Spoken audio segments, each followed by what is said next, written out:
Ensign Maccombich having gone to the Highland camp upon duty, and Bailie Macweeble having retired to digest his dinner and Evan Dhew's intimation of martial law in some blind change house, Waverley, with the Baron and the Chieftain, proceeded to Holyrood House. The two last were in full tide of spirits, and the Baron rallied in his way our hero upon the handsome figure which his new dress displayed to advantage. "If you have any design upon the heart of a bonny Scotch lassie, I would premonish you, when you address her, to remember and quote the words of Virgilius. Nunc insanus amor duri me martis in armis, tila intermedia acid versos detinat hosts." Wilk versus Robertson of Struan, chief of the clan Donachie, unless the claims of Lude ought to be preferred primo loco, has thus elegantly rendered: "For cruel love had garten low my leg, and clad my hurdies in a filabeg. Although, indeed, ye wear the trews, a garment whilk I approve maist of the TWA, as mair ancient and seemly." "Or rather," said Fergus, "hear my song. She wadna hae a Lowland laird, nor be an English lady, but she's away with Duncan Graham, and he's rode her in his plaidie."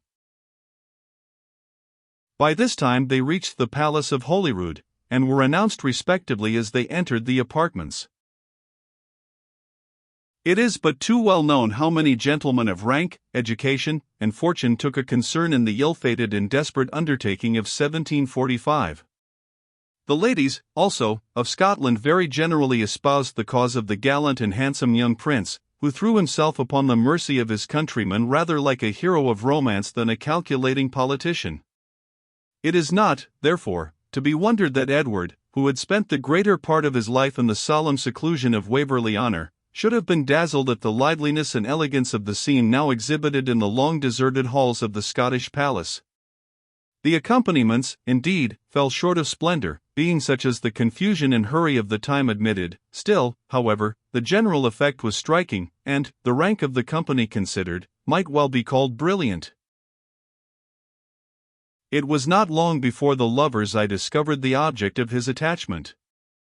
Flora MacIvor was in the act of returning to her seat, near the top of the room, with Rose Bradwardine by her side. Among much elegance and beauty, they had attracted a great degree of the public attention, being certainly two of the handsomest women present. The prince took much notice of both, particularly of Flora, with whom he danced, a preference which she probably owed to her foreign education and command of the French and Italian languages. When the bustle attending the conclusion of the dance permitted, Edward almost intuitively followed Fergus to the place where Miss MacIvor was seated. The sensation of hope with which he had nursed his affection in absence of the beloved object seemed to vanish in her presence, and, like one striving to recover the particulars of a forgotten dream, he would have given the world at that moment to have recollected the grounds on which he had founded expectations which now seemed so delusive. He accompanied Fergus with downcast eyes, tingling ears, and the feelings of the criminal who, while the melancholy cart moves slowly through the crowds that have assembled to behold his execution, receives no clear sensation either from the noise which fills his ears or the tumult on which he casts his wandering look. Flora seemed a very little, affected and discomposed at his approach. "I bring you an adopted son of Ivor," said Fergus. "And I receive him as a second brother," replied Flora. There was a slight emphasis on the word, which would have escaped every ear but one that was feverish with apprehension. It was, however, distinctly marked, and, combined with her whole tone and manner, plainly intimated, "I will never think of Mr. Waverley as a more intimate connection." Edward stopped, bowed, and looked at Fergus, who bit his lip, a movement of anger which proved that he also had put a sinister interpretation on the reception which his sister had given his friend. "This, then, is an end of my daydream." Such was Waverley's first thought, and it was so exquisitely painful as to banish from his cheek every drop of blood. "Good God," said Rose Bradwardine, "he is not yet recovered." These words, which she uttered with great emotion, were overheard by the Chevalier himself, who stepped hastily forward, and, taking Waverley by the hand, inquired kindly after his health, and added that he wished to speak with him. By a strong and sudden effort, which the circumstances rendered indispensable, Waverley recovered himself so far as to follow the Chevalier in silence to a recess in the apartment. Here the Prince detained him some time, asking various questions about the great Tory and Catholic families of England, their connections, their influence, and the state of their affections towards the House of Stuart. To these queries Edward could not at any time have given more than general answers, and it may be supposed that, in the present state of his feelings, his responses were indistinct even to confusion.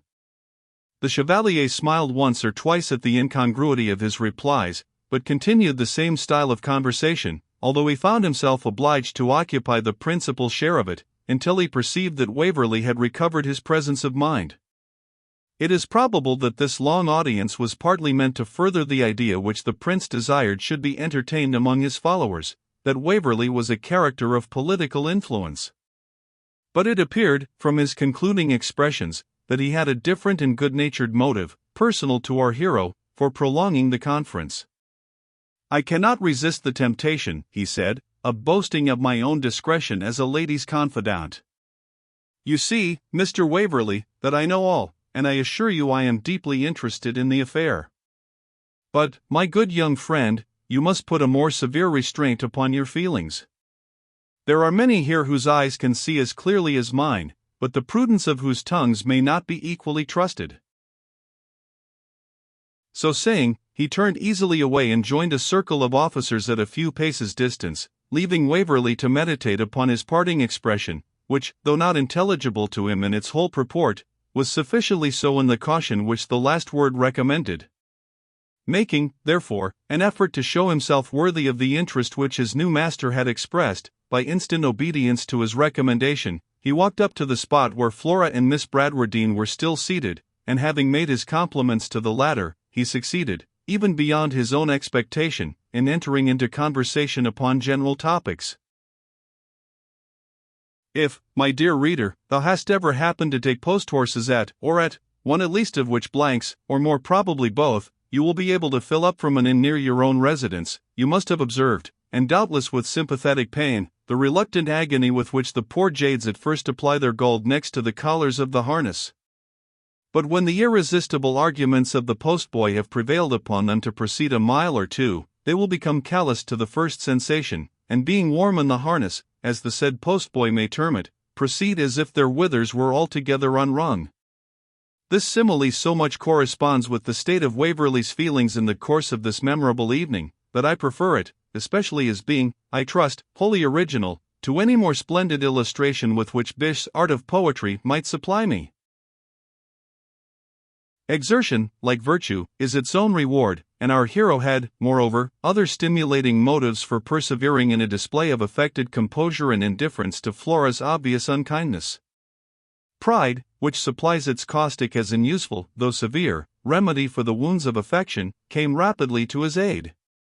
Distinguished by the favor of a prince, destined, he had room to hope, to play a conspicuous part in the revolution which awaited a mighty kingdom, excelling, probably, in mental acquirements, and equaling at least in personal accomplishments, most of the noble and distinguished persons with whom he was now ranked, young, wealthy, and high-born. Could he, or ought he, to droop beneath the frown of a capricious beauty?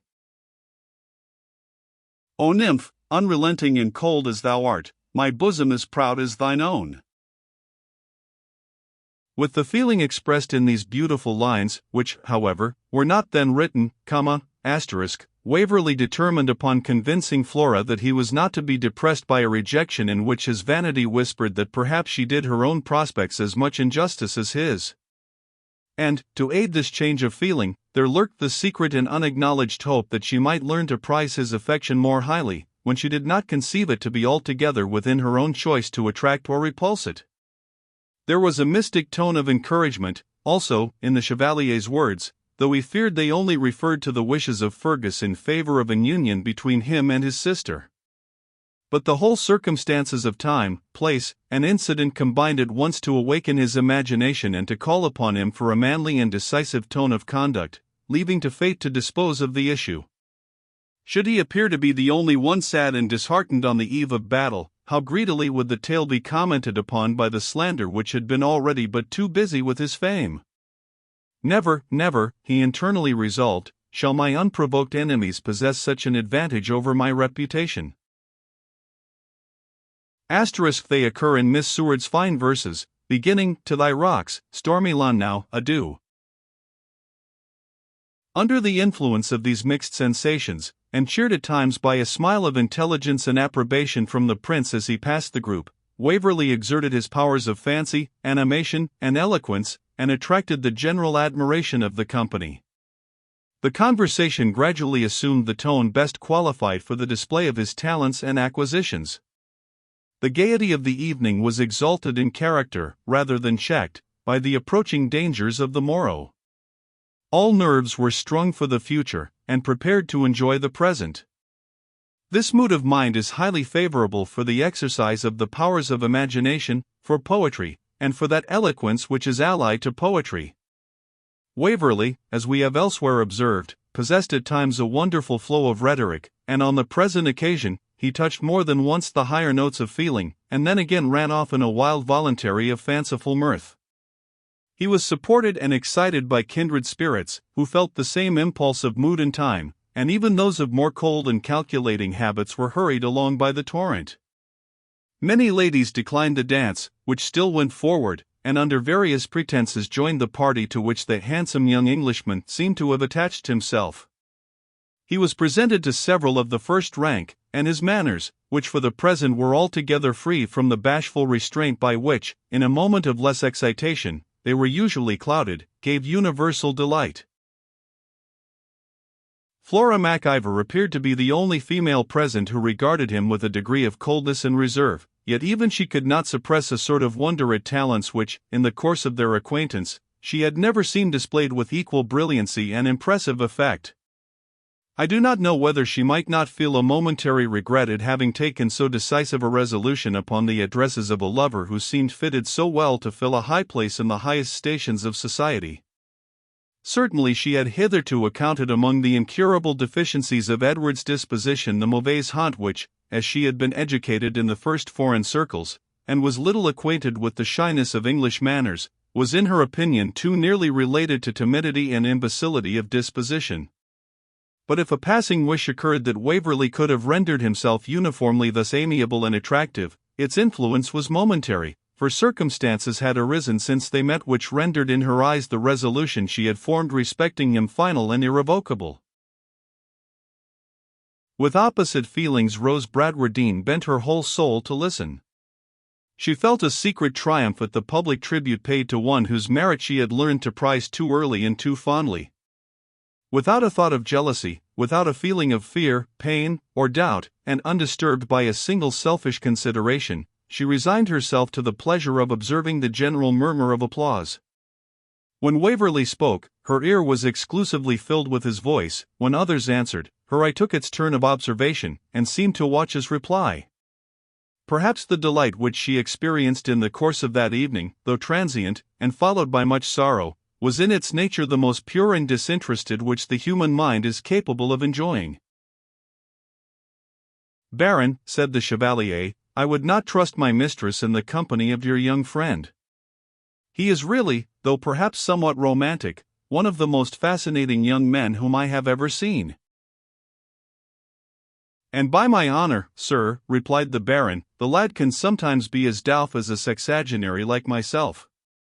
If your Royal Highness had seen him dreaming and dozing about the banks of Tullyveolan like an hypochondriac person, or, as Burton's Anatomia hath it, a phrenesiac or lethargic patient, you would wonder where he hath suddenly acquired all this fine sprack festivity and jocularity." "Truly," said Fergus MacIver, "I think it can only be the inspiration of the tartans, for, though Waverley be always a young fellow of sense and honour, I have hitherto often found him a very absent and inattentive companion." "We are the more obliged to him," said the Prince, "for having reserved for this evening qualities which even such intimate friends had not discovered. But come, gentlemen, the night advances, and the business of tomorrow must be early thought upon. Each take charge of his fair partner, and honor a small refreshment with your company." He led the way to another suite of apartments, and assumed the seat and canopy at the head of a long range of tables with an air of dignity, mingled with courtesy, which well became his high birth and lofty pretensions. An hour had hardly flown away when the musicians played the signal for parting so well known in Scotland, asterisk, which is, or was wont to be, the old air of "Good night and joy be wi' you." "Good night, then," said the Chevalier, rising, "good night, and joy be with you. Good night, fair ladies, who have so highly honored a proscribed and banished prince. Good night, my brave friends. May the happiness we have this evening experienced be an omen of our return to these our paternal halls, speedily and in triumph, and of many and many future meetings of mirth and pleasure in the palace of Holyrood." When the Baron of Bradwardine afterwards mentioned this adieu of the Chevalier, he never failed to repeat, in a melancholy tone, "Audiat, et voti Phoebus succedera partem ment dedit, partem volucres dispersit in auras." Which, as he added, is will rendered into English metre by my friend Bangour. A half the prayer why Phoebus grace did find, the t'other half he whistled down the wind.